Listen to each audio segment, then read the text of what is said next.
Assalamualaikum warahmatullahi wabarakatuh. Selamat malam untuk semuanya. Kepada yang terhormat Dr. Intan Renata Silitonga, SP OGK MKes, sebagai dosen mata kuliah Ilmu Penyakit Dalam. Dan juga teman-teman semua, semoga malam ini diberikan kesehatan agar presentasi ini dapat berjalan dengan lancar sampai selesai nanti. Topik yang akan kita bahas dari hari ini sesuai dengan tugas yang telah diberikan oleh dosen kita, yaitu mengenai autoimun. Saya Citra Aura Saputri selaku moderator yang bertugas akan memandu jalannya diskusi ini. Sebelumnya, saya akan memperkenalkan anggota kelompok kami, yang terdiri Serlia Agustin, Salmantia Putri, Sylvia Amelia, Anggun Retno, Fitri Indriani, Citra Aura Saputri, Nafisa Kania Cahya, Tasya Aurelia, dan Dea Sofianida. Untuk mempersingkat waktu, saya serahkan kepada pemateri. Definisi penyakit autoimun adalah respon imun yang mengakibatkan kerusakan pada jaringan tubuh sendiri serta mengganggu fungsi fisiologi tubuh. Penyakit autoimun dapat menyerang bagian tubuh manapun dengan tanda klasik autoimun berupa inflamasi.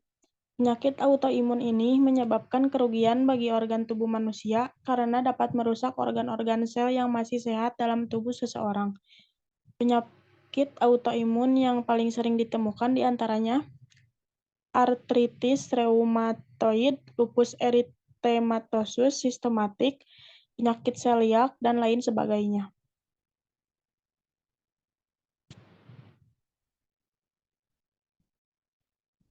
Patofisiologi dan faktor. Patofisiologi lupus eritematosus sistemik atau sistemik lupus eritematosus didasari oleh aktivitas autoimun, yakni keberadaan autoantibodi dan kompleks imun yang berikatan ke jaringan dan menyebabkan inflamasi multisistem. Penyebab spesifik lupus hingga saat ini belum diketahui, namun berbagai faktor seperti faktor genetik, sistem imun, hormonal, serta lingkungan dianggap berhubungan dengan perkembangan penyakit ini. Lalu berikutnya ada gejala. Sering merasa lemas, otot pegal atau nyeri sendi, ruam kulit, demam yang hilang timbul, bengkak di sendi atau wajah, rambut rontok, sulit konsentrasi, kesemutan di tangan atau kaki. Berikutnya pemeriksaan penunjang dan anamnesis. Lupus eritematosus sistematik umumnya memiliki gejala yang beragam dapat pada setiap pasien dikarenakan keterlibatan hampir seluruh organ dalam perjalanan penyakitnya. Gejala juga biasanya datang dan pergi dan tidak selalu menetap pada penderita.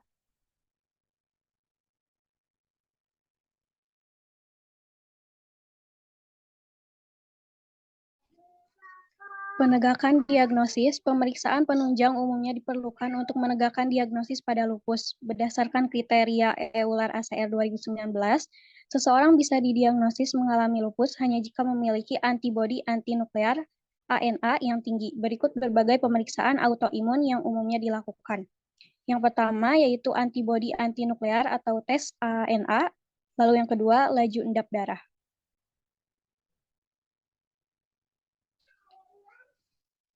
Yang ketiga, protein C reaktif atau CRP. Perubahan pada hasil tes CRP bisa menandakan bahwa tubuh mengalami peradangan akibat infeksi atau penyakit autoimun seperti lupus dan rematik.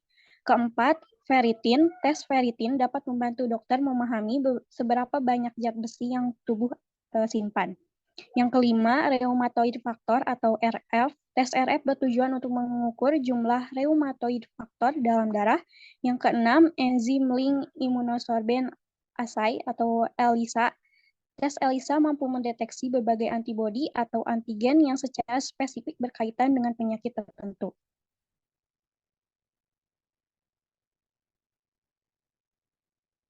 Pengobatan. Pengobatan tanda dan gejala lupus bergantung pada jenis dan tingkat keparahan penyakit. Rekomendasi umum untuk semua pasien meliputi perlindungan terhadap sinar matahari, pola makan, dan nutrisi yang tepat, olahraga, berhenti merokok, imunisasi yang tepat, dan pengelolaan kondisi penyakit penyerta. Pada pasien lupus ringan hingga sedang, NSAID, Obat anti malaria dan kortikosteroid biasanya digunakan untuk mengatasi tanda dan gejala. Ketika penyakit berkembang dan manifestasi klinis memburuk, kortikosteroid dosis tinggi dan agen imunosupresif digunakan untuk membantu mengendalikan perkembangan penyakit.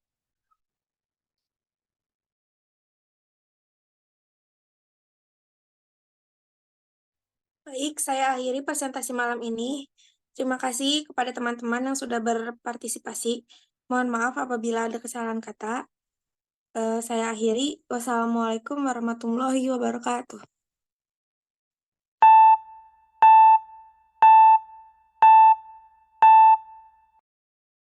Assalamualaikum Bu Bidan. Waalaikumsalam Ibu, ada yang bisa saya bantu? Begini Bu, tujuan saya bertemu dengan Bu Bidan, saya ingin berkonsultasi tentang keluhan yang saya rasakan. Boleh Ibu, sepertinya kita baru pertama kali ya. Bisa perkenalkan diri terlebih dahulu Bu?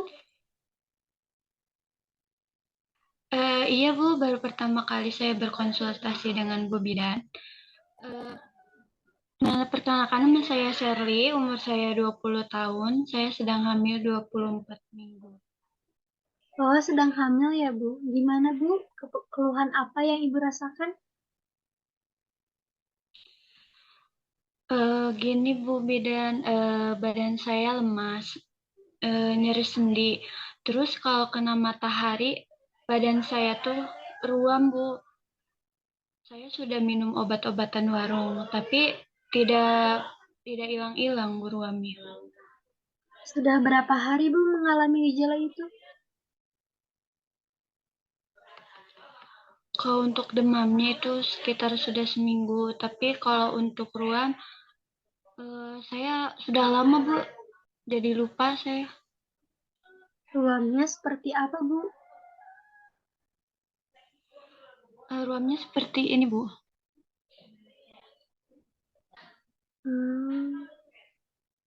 Ini seperti gejala utama dari lupus Bu. Apa di keluarga Ibu ada yang pernah mengalami lupus?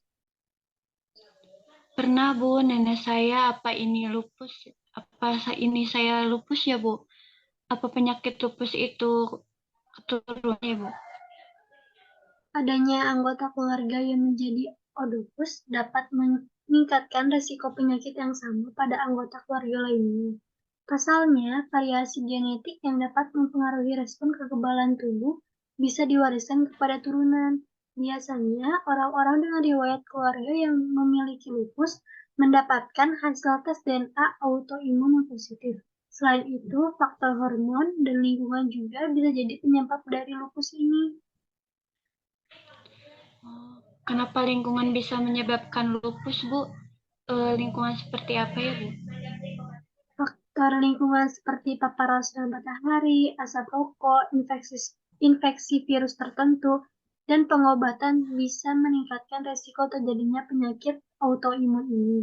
Zat-zat tersebut dapat memicu respon peradangan yang nantinya dapat mendorong pembentukan autoantibodi, yakni antibodi yang menyerang jaringan.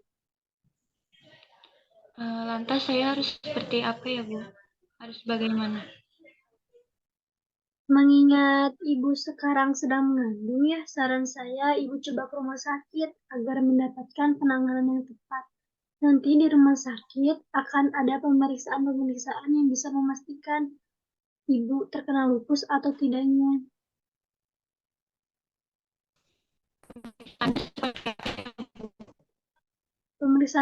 Pemeriksaannya seperti tes darah lengkap. Tujuan tes darah ini untuk mengukur jumlah sel darah dan mengetahui seberapa baik fungsi ginjal juga fungsi hati. Terus ada juga tes urin. Tes ini bertujuan untuk mengukur kadar protein atau sel darah merah di dalam urin. Terus juga ada pemeriksaan anak atau antinuklear antibody. Tujuannya untuk memeriksa keberadaan sel antibodi tertentu dalam darah yang biasanya dimiliki penderita lupus. Terus ada ekokardiografi atau USG jantung.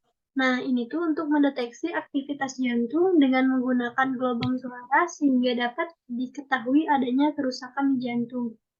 Terus setelah itu ada ronsen dada, tujuannya untuk mengetahui kondisi paru-paru, termasuk mendeteksi peradangan dan penumpukan cairan di dalamnya.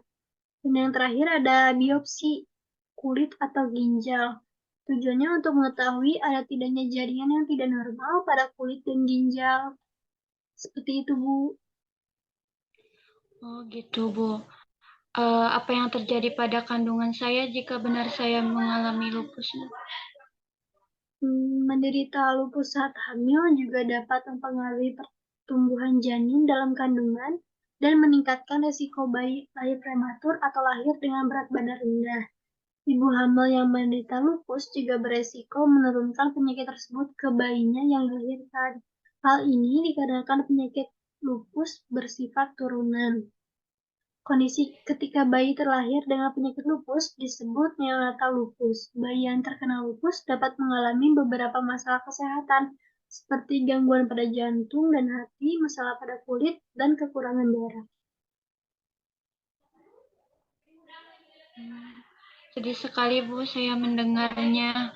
Apakah ada tips dari Bu Bidan bagi kehamilan yang menderita lupus ini, Bu?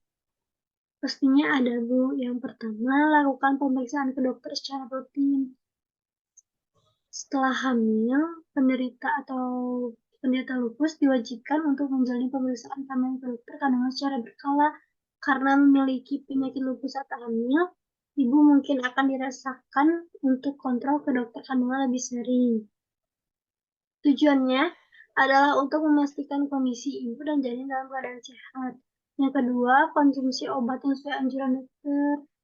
Yang ketiga, terapkan pola hidup sehat seperti mengonsumsi makanan bergizi, istirahat yang cukup, mengurangi stres, dan rutin melakukan olahraga saat hamil. Selain itu, hindari pula kebiasaan buruk seperti merokok, mengonsumsi makanan beralkohol, dan menggunakan obat-obatan terlarang. Gitu, Bu.